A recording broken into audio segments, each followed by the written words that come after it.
Shahab, it's amazing to see your perspective on the current affairs, keep kept up to date and great opinions. Your next question that I have for you uh, is what do you think Sri Lanka is currently doing well? We've been talking about what Sri Lanka can improve on, but what do you think Sri Lanka is currently or has been doing well so far? Historically, what Sri Lanka has been doing, I mean, don't get me wrong, our government does receive a lot of hate for the actions which they have taken. But historically, what we have been doing right, I believe, is free education and free healthcare. Because education is something which basically shapes an individual, right, from the beginning. I mean, having to pay for it would basically be a crime, because that is something which, I mean, kids are helpless, right? Kids are helpless. So giving education for free is actually one thing which you have to give props to the government for, because even at a time of economic downfall, we had still continued that scheme.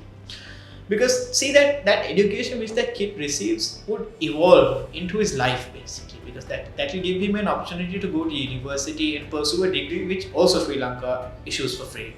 Until you're undergraduate, you've been given free education.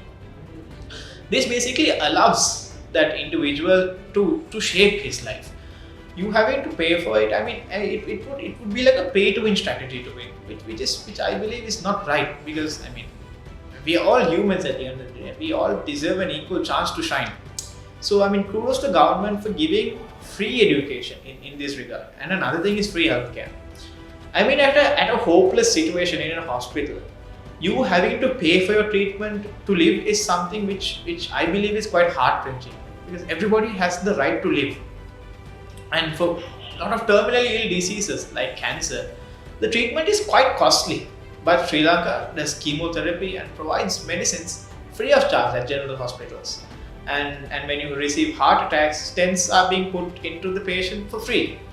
I mean, this is something which we have to give props to the government, because they've been doing this historically, even as I said, in economic downturns. We see during COVID, right? COVID tests were done for free at general hospitals. COVID patients were treated at these camps, at these rehabilitation camps, and vaccines were given for free on that note also. And something which we've been doing historically is BCG vaccines for children. I mean, we were the first country to eradicate polio entirely, and this was all done because of the NHS. So, free education and free healthcare is something which we've been doing right historically, and I believe this should be the policy for the government for years to come.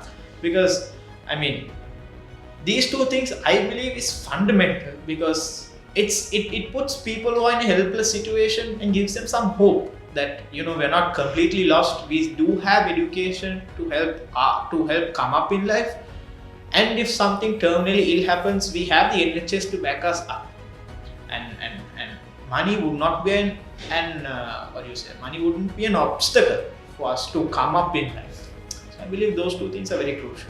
A salute to Sri Lanka for prioritizing free health and education amidst tough times. More episodes on the way from Imperial College of Business Studies.